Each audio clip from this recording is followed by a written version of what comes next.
بسم اللہ الرحمن الرحیم۔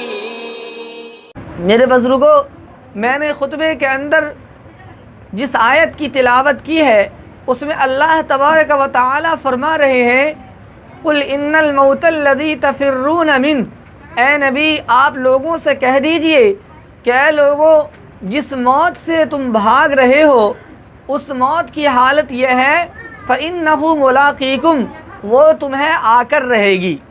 تم موت سے چاہے جتنا بھاگنا چاہے بھاگ جاؤ، لیکن وہ موت ایک اٹل حقیقت ہے اور وہ آ کر رہے گی۔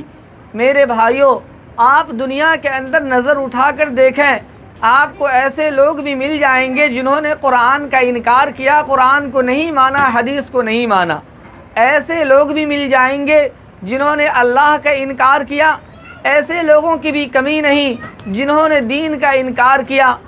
ہر طرح کے لوگ ملیں گے، لیکن ایک چیز موت جس کا انکار کرنے والا دنیا میں کوئی آپ کو نہیں ملے گا، اس لیے کہ موت وہ حقیقت ہے جسے انسان اپنی آنکھوں سے دیکھتا ہے، آئے دن اپنے کندھوں سے جنازہ اٹھا کر اور دفن کرتا ہے، محلے میں اور شہروں میں اس کا نظارہ کرتا ہے۔ اس لیے موت کے بارے میں کسی کا اختلاف نہیں ہے، ہر شخص کو اس بات کا یقین ہے کہ ایک نہ ایک دن موت آنی ہے، موت برحق ہے۔ تو موت ایک اٹل حقیقت ہے کہ ایک شاعر نے کہا ہے کہ آج تمہاری کل ہماری باری ہے، موت سے کس کو رستگاری ہے۔ تو موت سے نہ کوئی بچا ہے اور نہ بچے گا، موت ایک اٹل حقیقت ہے۔ اور یہ بھی ایک حقیقت ہے کہ انسان کی موت تو آئے گی، لیکن کسی بھی انسان کو موت کا علم نہیں کہ اسے موت کس وقت آ جائے گی، کب کون مرے گا اس کے بارے میں کسی کو معلوم نہیں۔ حضرت امام مالک رحمۃ اللہ علیہ بہت بڑے امام گزرے ہیں، مدینہ منورہ میں رہتے تھے۔ حضرت امام مالک رحمۃ اللہ علیہ کی یہ خواہش تھی کہ میری موت آئے تو مدینہ میں اور مجھے دفن کیا جائے تو مدینہ میں، اس لیے فرض حج تو ادا کر لیا، لیکن نفلی حج ادا کرنے کے لیے مدینہ سے مکہ کی طرف نہیں جاتے تھے کہ ہو سکتا ہے میں نفلی حج کرنے کے لیے جاؤں اور راستے میں موت آ جائے اور پھر میں مدینے میں دفن نہ کیا جاؤں، کہیں اور دفن کیا جاؤں۔ یہ اصل میں آپ صلی اللہ علیہ وسلم کی محبت کی بات تھی کہ آپ صلی اللہ علیہ وسلم کی محبت کی وجہ سے وہ چاہتے تھے کہ جس شہر میں میرے نبی ہیں اسی شہر میں مجھے بھی دفن کیا جائے۔ ہمیشہ ان کی کوشش رہا کرتی تھی، وہ سوچتے تھے کہ میری موت مدینے میں آئے اور مدینے میں میں دفن ہو جاؤں۔ ایک دن آپ صلی اللہ علیہ وسلم کو خواب میں دیکھا۔ حضرت امام مالک رحمۃ اللہ علیہ نے آپ صلی اللہ علیہ وسلم کو جب خواب میں دیکھا تو کہا، اے اللہ کے نبی صلی اللہ علیہ وسلم، میری خواہش ہے کہ میں مدینہ میں مروں اور مدینے میں دفن ہو جاؤں، اور مجھے معلوم نہیں کہ مجھے کب تک کی زندہ رہنا ہے، میری موت کے آنے میں کتنا وقت ہے اس کا علم نہیں۔ اگر مجھے یہ پتہ چل جائے کہ میں کتنے سال میں مروں گا تو میں اس حساب سے مکہ جا کر کے حج کر کے چلا آؤں۔ آپ صلی اللہ علیہ وسلم سے پوچھا کہ آپ بتلائیے کہ میری زندگی کتنی باقی ہے، کتنے سال میں زندہ رہوں گا۔ آپ صلی اللہ علیہ وسلم نے حضرت امام مالک رحمۃ اللہ علیہ کے اس سوال کے جواب میں 5 انگلی سامنے کر کے دکھلایا اور آپ صلی اللہ علیہ وسلم رخصت ہو گئی، ان کی آنکھ کھل گئی۔ اب حضرت امام مالک رحمۃ اللہ علیہ جب بیدار ہوئے تو انہیں اس بات کی فکر ہوئی کہ میں نے آپ صلی اللہ علیہ وسلم سے اپنی عمر پوچھی تھی کہ میری عمر کتنی باقی ہے، اور آپ نے 5 انگلی کا اشارہ کیا اور رخصت ہو گئے، آخر اس سے کیا مراد ہے؟ اس سے 5 سال مراد ہے، 5 مہینہ مراد ہے، 5 ہفتہ مراد ہے، یا 5 دن مراد ہے؟ کیا مراد ہے؟ پتہ لگانا چاہیے۔ چنانچہ اس زمانے میں ایک بڑے عالم تھے مدینہ کے اندر، علامہ ابن سیرین رحمۃ اللہ علیہ، جو خواب کی تعبیر کے بتانے میں بڑی مہارت رکھتے تھے۔ حضرت امام مالک رحمۃ اللہ علیہ نے اپنے ایک شاگرد کو، خادم کو کہا کہ جاؤ اور ان سے اس خواب کی تعبیر پوچھنا اور میرا نام نہ بتانا کہ خواب کس نے دیکھا۔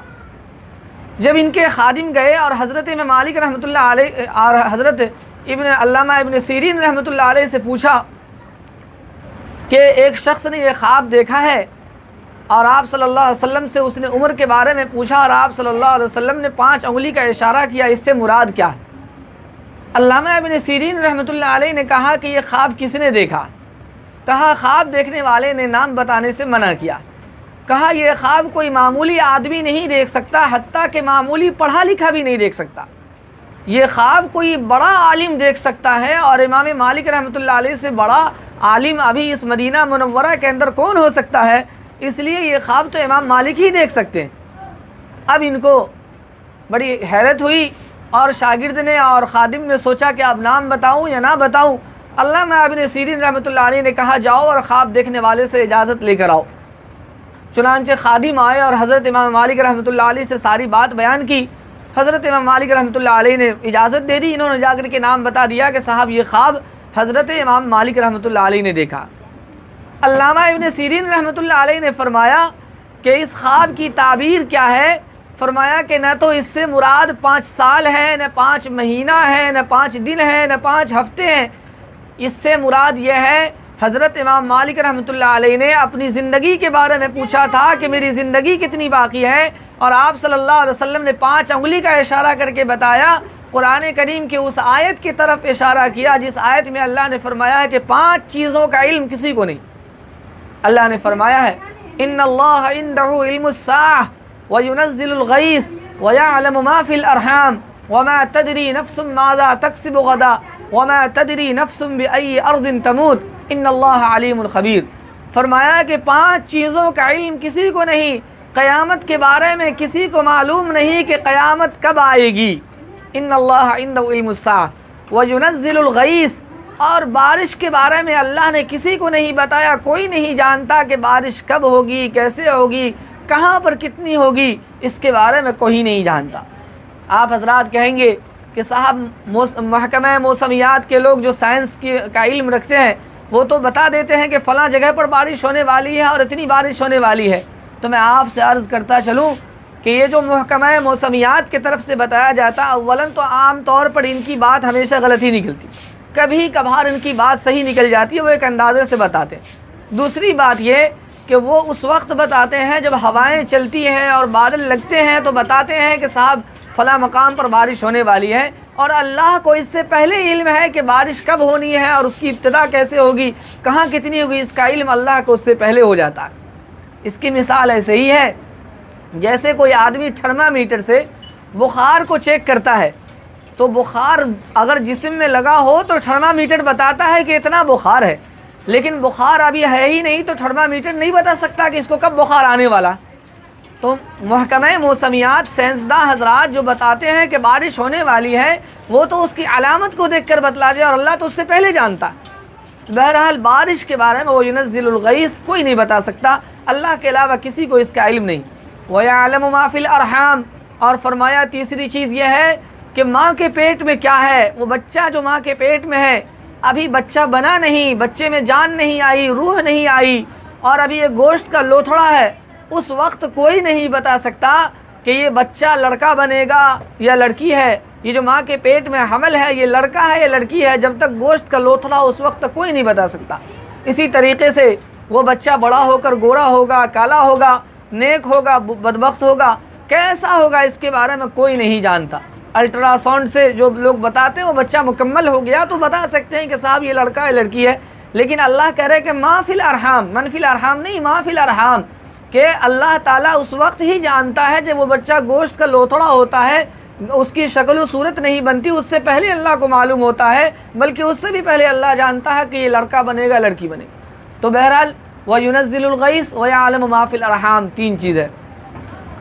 اور اسی طریقے سے فرمایا کہ انسان کہاں جا کر کے کمائے گا، مستقبل میں کہاں کمائے گا، وہ کیا کرے گا، اس کے بارے میں بھی کسی کو علم نہیں۔ ان اللہ عنده علم الساعہ وینزل الغیث ویعلم ما فی الارحام وما تدری نفس ماذا تکسب غدا، کل کو وہ کیا کرنے والا ہے وہ اس کا بھی علم کسی کو نہیں۔ اور چوتھی چیز وما تدری نفس بأی ارض تموت، کہ انسان کس جگہ پر مرے گا اور کب وہ مرے گا، اس کے بارے میں کوئی نہیں جانتا۔ بہرحال میں یہ عرض کر رہا تھا کہ حضرت امام مالک رحمۃ اللہ علیہ کو اللہ کے نبی صلی اللہ علیہ وسلم نے اشارہ دے کر بتلا دیا کہ جس موت کے بارے میں تم مجھ سے پوچھتے ہو کہ میری موت کب آئے گی، اس موت کا علم تو اللہ کے علاوہ کسی کو نہیں، تو کوئی انسان نہیں جانتا کہ اس کی موت کب آنے والی۔ اسی طرح سے کوئی انسان یہ بھی نہیں جانتا کہ اس کی موت کہاں پر آنے والی، اور انسان کے موت کا وقت بھی مقرر ہے، وقت سے نہ تو ایک لمحہ آگے پیچھے ہو سکتا ہے، اور جو جگہ مقرر ہے اس جگہ پر ہی موت آ کر رہے گی۔ اللہ فرماتے ہیں اذا جاء اجلهم لا يستأخرون ساعة ولا يستقدمون، جب موت آ جائے تو ایک لمحہ نہ آگے ہو سکتا نہ پیچھے، انسان کو وقت مقررہ پر مرنا ہے۔ اسی طرح سے انسان کہاں مرے گا یہ بھی مقرر ہے۔ مجھے ایک واقعہ یاد آیا، حضرت سلیمان علیہ السلام ایک بڑے پیغمبر گزرے ہیں۔ حضرت سلیمان علیہ السلام کی حکومت اللہ تعالیٰ نے تمام چیزوں پر دی تھی، ہوا پر بھی ان کی حکومت تھی، ان کا ایک وزیر تھا، ان کے دربار میں بیٹھا تھا۔ حضرت اسرائیل علیہ السلام جو روح نکالنے والے فرشتے ہیں ان کے دربار میں آئے، اور آ کر اس وزیر کو غور سے دیکھا، گھور گھور کر دیکھا۔ وزیر ڈر گیا، اور جب وہ فرشتے دیکھ کر چلے گئے تو اس وزیر نے حضرت سلیمان علیہ السلام سے کہا کہ ایک شخص جو آیا تھا مجلس میں وہ کون تھا؟ سلیمان علیہ السلام نے کہا وہ اسرائیل علیہ السلام فرشتے تھے روح کھینچنے والے۔ کہا وہ مجھے بڑے گھور گھور کر دیکھ رہے تھے، مجھے بڑا ڈر لگ رہا ہے، خوف میں مبتلا ہوں، آپ مجھے یہاں سے ہوا کو حکم دے کہ مجھے بوماس کے جزیرے میں پہنچا دے، وہاں سے سینکڑوں میل دور۔ چنانچہ حضرت سلیمان علیہ السلام نے ہوا کو حکم دیا، اور جس طرح آج کل کے زمانے میں جہاز اڑتا ہے اسی طرح ان کو اڑا کر کے ہوا نے سینکڑوں میل دور بلکہ ہزاروں میل دور بوماس کے جزیرے میں پہنچا دیا۔ جب یہ وزیر وہاں پہنچتا ہے تو دیکھتا ہے کہ پھر اسرائیل علیہ السلام آ جاتے ہیں اور اس کی روح نکال لیتے ہیں۔ کچھ دنوں کے بعد جب حضرت اسرائیل علیہ السلام روح کھینچنے والے فرشتے حضرت سلیمان علیہ السلام کے دربار میں آتے ہیں تو حضرت سلیمان علیہ السلام نے پوچھا کہ کیا بات ہے، اس دن تم میرے وزیر کو بڑے غور سے دیکھ رہے تھے۔ حضرت سلیمان علیہ السلام نے اس فرشتے نے کہا کہ اس کی موت کا وقت ہونے والا تھا، اور اس کی موت بوماس کے جزیرے میں لکھی تھی، اور وہ یہاں تھا، میں پریشان تھا کہ چند لمحوں کے بعد اس کی موت آنی ہے، وہ اس وقت یہاں ہے، اس کی روح کیسے نکالوں؟ اور جب آپ نے کہا کہ جب اس نے آپ سے کہا اور پھر وہاں گیا تو میں سمجھ گیا، میرا کام بن گیا۔ تو میرے بھائیوں، میری ماں اور بہنوں، کہنے کا مطلب یہ ہے کہ انسان کی موت جب آ جائے تو وہ بھی نہیں ٹلتی۔ انسان کی موت کا وقت بھی مقرر ہے، موت کی جگہ بھی مقرر ہے۔ اب ہمیں یہ سوچنا ہے کہ ہمیں اچھی موت مرنی ہے یا بری موت مرنی ہے، بس اسی کی وضاحت کر کے میں اپنی بات ختم کروں گا۔ آپ کو حیرت ہوگی کہ آپ کہہ رہے ہیں کہ اچھی موت مرنی ہے یا بری موت مرنی ہے، یہ ہمارے اختیار میں تو نہیں ہے۔ میں آپ کو بڑی صفائی کے ساتھ کہہ سکتا ہوں کہ آپ کے اختیار میں ہے، آپ چاہیں تو اچھی موت مریں اور آپ چاہیں تو بری موت مریں، یہ اختیار اللہ نے آپ کو دیا ہے، اور یہ میری بات نہیں، رسول اللہ صلی اللہ علیہ وسلم نے فرمایا۔ رسول اللہ صلی اللہ علیہ وسلم فرماتے ہیں تحشرون کما تموتون وتموتون کما تحیون، فرمایا کہ تمہیں موت آئے گی جیسی تم زندگی گزارو گے، اور جیسی موت آئے گی ویسے ہی تمہارا حشر بھی ہوگا۔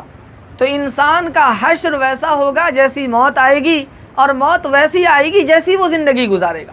خود رسول اللہ صلی اللہ علیہ وسلم نے ایک موقع پر فرمایا کہ اگر کوئی شخص یہ چاہتا ہے کہ میری زندگی بڑھا دی جائے، میری روزی بڑھا دی جائے اور مجھے اچھی موت آئے، تو چاہیے کہ وہ شخص اپنے رشتہ داروں کے ساتھ صلہ رحمی کرے، رشتہ داروں کے ساتھ اچھا سلوک کرے۔ تو معلوم ہوا کہ اچھی موت مرنا اور بری موت مرنا اس کا اختیار اللہ نے انسان کو دیا ہے۔ اگر انسان وہ اعمال کرے جس سے اچھی موت آنی ہے تو انشاءاللہ اس کو اچھی موت آئے گی رسول اللہ صلی اللہ علیہ وسلم کے فرمان کے مطابق، اور اگر آدمی وہ عمل نہیں کرتا تو اسے بری موت آئے گی۔ تو آپ یہ فیصلہ خود کیجئے کہ آپ کو اچھی موت مرنی ہے یا بری موت مرنی ہے۔ اگر اچھی موت مرنا چاہتے ہیں تو اس کے لیے ضروری یہ ہے کہ ہم اچھی زندگی گزاریں، دینداری والی زندگی گزاریں، تقوی طہارت والی زندگی گزاریں، شراب جوئے سے پاک زندگی گزاریں، نمازی والی زندگی گزاریں۔ آپ اچھی زندگی گزاریں گے، اچھی موت آئے گی۔ چنانچہ حدیث شریف میں آتا ہے کہ آدمی جب مرتا ہے اور اسے لوگ دفن کرتے ہیں تو قبر کے اندر فرشتے جب اس کے پاس آتے ہیں تو اس وقت اس مردے کو چاہے آپ رات میں دفن کریں، چاہے آپ دن میں دفن کریں، چاہے جس وقت بھی دفن کریں، لیکن مردے کے سامنے جب فرشتے آتے ہیں سوال جواب کے لیے تو یتمثل لہ الشمس، اس کے سامنے ایک ایسا وقت ہوتا ہے جیسے لگتا ہے کہ سورج ڈوب رہا ہے۔ اگر وہ شخص دنیا میں نمازی تھا، اگر اس کو نماز کی فکر تھی تو فرشتے اس سے سوال کرتے ہیں، وہ کہتا ہے ضروری وصلی، چھوڑو میں نماز پڑھوں گا، پہلے نماز پڑھ لیتا ہوں اس کے بعد کچھ کرنا۔ فرشتے کہتے ہیں کہ آپ نماز نہیں پڑھ سکتے، یہ دنیا نہیں، یہ قبر ہے۔ اس کے بعد اسے سمجھ میں آتا ہے کہ میں قبر میں ہوں۔ میرے کہنے کا مطلب یہ ہے میرے بزرگوں، میرے دینی بھائیوں، کہ کون کہے گا ضروری وصلی، جسے دنیا میں نماز کی فکر تھی، جسے یہ لگتا تھا کہ سورج ڈوب رہا ہے مجھے نماز پڑھ لینی چاہیے، لیکن جس شخص کو اس کی فکر ہی نہیں تھی کہ سورج کب ڈوب رہا ہے، کب نکل رہا ہے، کب اذان ہو رہی ہے، کب نماز ہو رہی ہے، جس کو اس بات کی فکر ہی نہیں تھی، وہ قبر میں نہیں کہہ سکتا ضروري اصلی، چھوڑو میں نماز پڑھوں گا۔ یہ وہی شخص کہے گا جسے دنیا میں نماز کی فکر تھی۔ تو اگر ہم دنیا کے اندر اچھی زندگی گزاریں گے، نیک لوگوں والی زندگی گزاریں گے، اور نماز کی فکر والی زندگی گزاریں گے، تو انشاءاللہ ایسا ہی ہوگا۔ آپ ہی کی بستی میں، آپ ہی کے گاؤں میں نے اپنے آنکھوں سے دیکھا ہے ایک شخص کو موت کی رات میں اسے موت آئی، اور وہ مغرب کے وقت میں اس کی حالت یہ تھی کہ دوبارہ آ کر کے مغرب کی نماز اس نے پڑھی۔ اس کے بچے نے کہا کہاں جا رہے ہیں؟ کہا کہ مغرب کی نماز پڑھنے جا رہا ہوں، جبکہ میرے پیچھے اس شخص نے نماز ادا کی اور نماز ادا کر کے گھر گیا، لیکن اسے اتنی فکر تھی نماز کی کہ وہ دوبارہ آ کر کے مغرب کی نماز پڑھنے کے باوجود دوبارہ مغرب کی نماز پڑھ کر جاتا ہے۔ اور یہی نہیں، جب وہ رات میں تہجد کے لیے اٹھتا ہے، وضو کرتا ہے، وضو کر کے تہجد کے لیے کھڑا ہونے کے لیے جاتا ہے، اچانک چکر آتا اور گرتا ہے اور وہ فوت ہو جاتا ہے۔ میں نے آپ سے کہا کہ اگر اچھی زندگی گزاریں گے اچھی موت آئے گی۔ دیکھیے کتنی اچھی موت تھی، تہجد کے لیے اٹھے، وضو بنایا اور نماز کی تیاری کی اور اس کو موت آ گئی۔ وہ کیوں؟ اس لیے کہ انہیں نماز کی فکر تھی۔ میں نے اپنی زندگی میں دیکھا وہ اتنے پابند تھے، تکبیر اولیٰ کے پابند تھے، اسی لیے مرنے کے دن بھی ڈبل انہوں نے مغرب کی نماز ادا کر لی، اتنی فکر تھی انہیں نماز کی۔ تو آج اگر ہم بھی نماز کی فکر کریں گے، ہم بھی اچھی زندگی گزاریں گے، تاری شراب جوئے سے پاک زندگی گزاریں گے، لوگوں کا حق نہیں دبائیں گے، لوگوں کے ساتھ اچھا سلوک کریں گے، لڑائی جھگڑے سے پرہیز کریں گے، نیک اور دینداری والی زندگی گزاریں گے، انشاءاللہ ہماری موت بھی اچھی آئے گی۔ تو میں نے کہا کہ اب ہمیں یہ دیکھنا ہے کہ ہمیں اچھی موت مرنی ہے یا بری موت مرنی ہے، یہ فیصلہ ہمیں کرنا ہے۔ میرے بھائیوں، اگر اچھی زندگی گزار کر جائیں گے، قبر بھی اچھی ہوگی، قبر بھی کشادہ ہوگی، قبر میں بھی روشنی ہوگی، اور اگر اچھی زندگی نہیں گزاریں گے تو قبر بھی تاریک ہو جائے گی۔ روایت کے اندر آتا ہے کہ انسان جب گناہ کر کے قبر کے اندر جاتا ہے تو قبر اسے ایسے دباتی ہے جیسے ہم دونوں ہاتھوں کو انگلیوں ایک ساتھ ملاتے ہیں، تو جس طرح ہماری انگلیوں میں گھس جاتی ہے، اسی طرح اس کی پسلیاں دوسرے پسلیوں میں گھس جاتی ہے۔ قبر اس طرح سے اسے دباتی ہے۔ لیکن اگر آدمی نیک عمل کر کے جاتا ہے، نماز پڑھ کے جاتا ہے، روزہ رکھ کے جاتا ہے، صدقہ خیرات کر کے جاتا ہے، دین کا علم حاصل کر کے مرتا ہے، تو اس کی حالت کیا ہوتی ہے؟ حدیث شریف میں ہے کہ انسان مرتا ہے، قبر کے اندر جاتا ہے، ہر طرف سے عذاب اس پر دوڑتا ہے۔ اگر اس کے ذہن و دماغ کے اندر اللہ کے کلام ہو، قرآن کی آیت ہو، وہ آیت سر کے طرف سے کھڑی ہو جاتی ہے اور کہتی ہے خبردار میرے طرف سے نہیں جا سکتے۔ اگر اس نے نماز پڑھ رکھی ہے، دائیں طرف سے نماز کھڑی ہو جاتی ہے۔ اگر اس نے روزہ رکھا ہے، بائیں طرف سے روزہ کھڑا ہو جاتا ہے۔ اگر اس نے صدقہ خیرات کیا ہے، پاؤں کی طرف سے صدقہ خیرات کھڑے ہو جاتے ہیں، اور یہ سب کے سب اعمال عذاب کے فرشتوں کو روک دیتے ہیں۔ تو میرے بھائیوں، کرنے کا کام یہ ہے کہ ہم اچھی زندگی گزارنے کی کوشش کریں، نیک لوگوں جیسی زندگی گزارنے کی کوشش کریں، نبی اکرم صلی اللہ علیہ وسلم کی سیرت کے مطابق زندگی گزارنے کی کوشش کریں۔ اگر ہم یہ کوشش کریں گے تو انشاءاللہ ہمارے ساتھ بھی آخرت کا معاملہ بھی اچھا ہوگا، قبر کا معاملہ بھی اچھا ہوگا۔ اللہ تبارک و تعالی ہم سب کو کہنے سننے سے زیادہ عمل کی توفیق عطا فرمائے۔ وآخر دعوانا ان الحمد للہ رب العالمین۔